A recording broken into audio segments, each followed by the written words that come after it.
Chapter 39. Subject: Rear Admiral Frederick Kennedy, species, Nuknu. Description: avian humanoid, non-prehensile tail. 5'10", 1.7 m AVG height, 84 lbs, 38 kg AVG weight, 342-year life expectancy. Ship: USSS Gaping Maw, location unknown.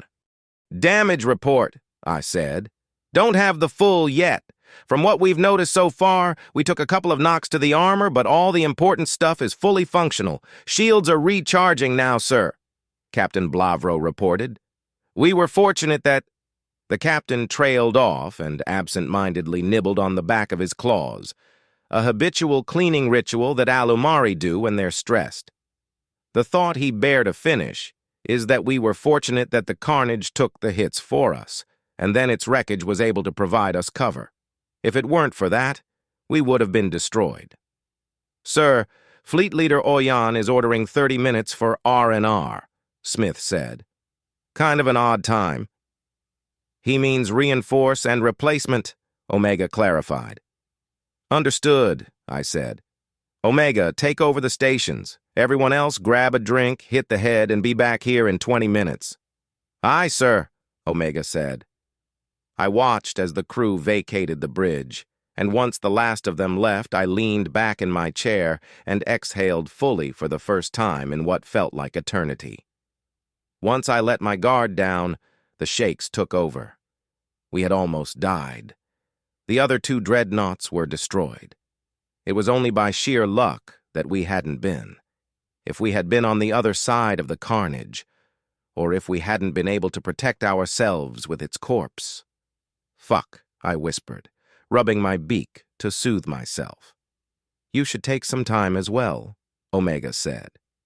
By the time I make it to my quarters, I'll have to immediately turn around, I joked. You don't need to go all the way to your quarters to... Omega, I interrupted. I will be fine. This is not my first close call, and I doubt that it will be my last. I understand the reason for your concern, but I am fit to carry on the mission. My concern isn't limited to your usefulness, the AI said calmly. But even if it were, you're not looking at the big picture. Even if you're fit for this mission, what of the next? And when you finally return home, treating PTSD is intensive and costly. It can be even more costly when left untreated. So it's in everyone's best interest to make sure those around them are mentally fit. Touching, I chuckled dryly. Now leave me be. So be it. Silence filled the bridge, and I let my mind wander. Both ships had managed to launch their escape pods, but there's no doubt that there were still crew aboard when the ships broke apart. We won't know the full scope of the tragedy until much later, though. Long after our next encounter with the MPPs. They could easily have been the ones wondering about us.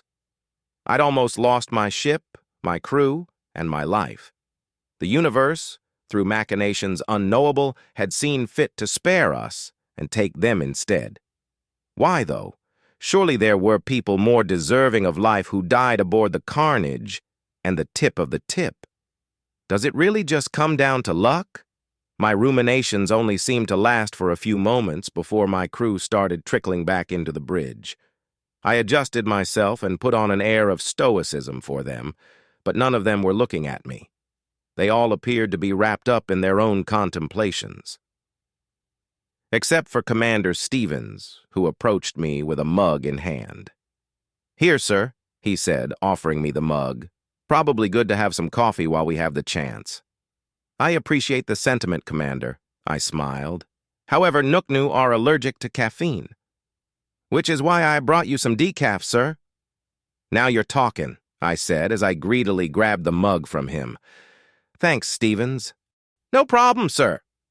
The commander returned to his station as I took a sip of the perfectly heated ambrosia.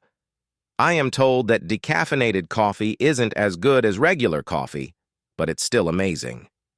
Hell, my whole species loves the smell and taste of coffee, sometimes to an unhealthy degree, something we actually have in common with humans. The bean brew had actually caused a diplomatic incident when the Nuknu and humans began first contact meetings. One of the human diplomats had offered the beverage to a Nuknu diplomat, without knowing the effects that caffeine has on avian physiology. Thankfully, the Nuknu diplomat survived, and the human diplomat was able to effectively explain that the beverage was frequently consumed by humans and not considered poisonous. Neither side had any regulations specifically regarding food and drink, which had been an oversight caused by someone thinking other people had common sense. This incident changed that, and gave both the Nuknu and humans a friendly jab at one another.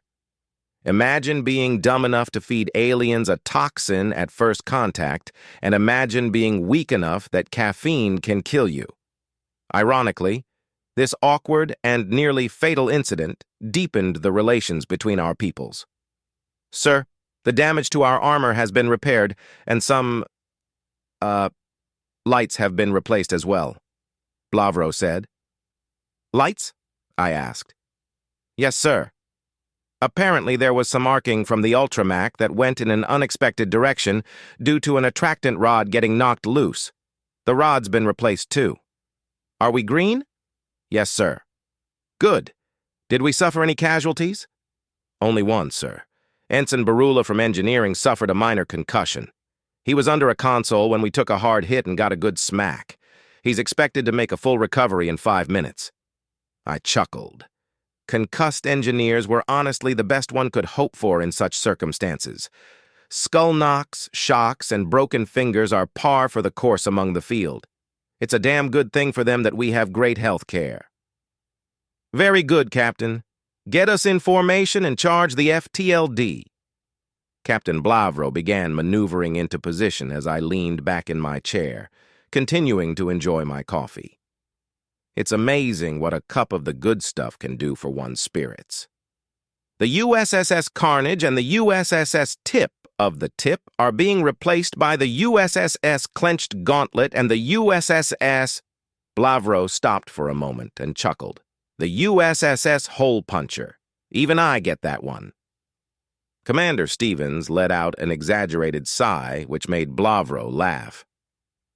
"It's only dirty if you make it dirty," I said, placing my now empty mug in the disposal unit built into the side of my chair. As a matter of fact, I believe you'd be hard-pressed to find a more accurate description for an Ultramac. "I get where you're coming from, sir, but if we aren't careful, these names are going to corrupt our poor, innocent captain here," Stevens said. "Next thing you know, he'll be reading the Alamari Renegade along with the rest of the degenerates." Blavro stopped laughing and let out a disgusted click. I'd never stoop so low. The release of that series has caused more damage to human-Alumari relations than any other event in our shared history. "Really?" Stevens asked.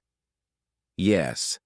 How would you feel if an Alumari released a series that not only butchered human history and culture, but also made several vastly incorrect assumptions about your anatomy? Now take that feeling, and add the fact that it's an interplanetary bestseller." "Are we ready to jump yet?" I interrupted. "Yes, sir," Blavro said nervously. "Good. Engage when we get the order." There's nothing wrong with a little levity, but the conversation had been veering dangerously close to politics, and I have a hard rule against the discussion of such on my bridge. While it's true that the Alumari Renegade and its many sequels had been considered an insult by many Alumari, they are not exactly innocent of cultural insensitivity either. Nobody is, for that matter. Both the Alumari and the Gaunt had presented painted eggs to the Nuknu as first contact gifts, completely ignorant of the implications of such a gift. "Entering warp, sir," Blavro reported. "Excellent. Same as before, start the charging sequence first, then find a firing solution," I ordered. Aye, sir," Commander Horvu said. "How many MPPs are we expecting?" I asked. "Just one, sir," Stevens answered. I nodded. Just one MPP wouldn't be so bad. Unless it received reinforcements, of course. Hopefully our reinforcements will be a little quicker on the draw if that turns out to be the case. I took a deep breath and let it out slowly, steeling my nerves for the upcoming fight. "Leaving warp, sir," Blavro said. I turned my attention to the TAC map as we left subspace, and my eyes widened. There was a simply extraordinary amount of Omni-Union ships in this system, far more than we'd encountered so far. All of this just for one MPP and a few stations? Horvu, keep at least 4 MACs targeting the nearest OU ships and have the rest target the MPP's MACs, I ordered. Fire at will. Aye, aye, sir. The charge indicator for our Ultramac began to increase as our shield indicator began to decrease. Our shield's decline was much slower than it had been previously, indicating that the MPP was trying to hit all 3 of us at once. Perhaps it noticed that destroying us one at a time wouldn't work. I waited patiently, watching our shells and ships destroy Omni-Union vessels with ruthless efficiency. How many more would we have to destroy? Will they give up, or will we have to hunt down and destroy every last one of them? Do they fear extinction? Are they even capable of understanding what death is? I opened FleetCom and checked our total casualties. Millions of ships lost on both sides of the conflict so far. This figure represented millions of people as well. I don't even know how many VI are aboard an OU ship. All lost, and for what? We don't even know what this is all about.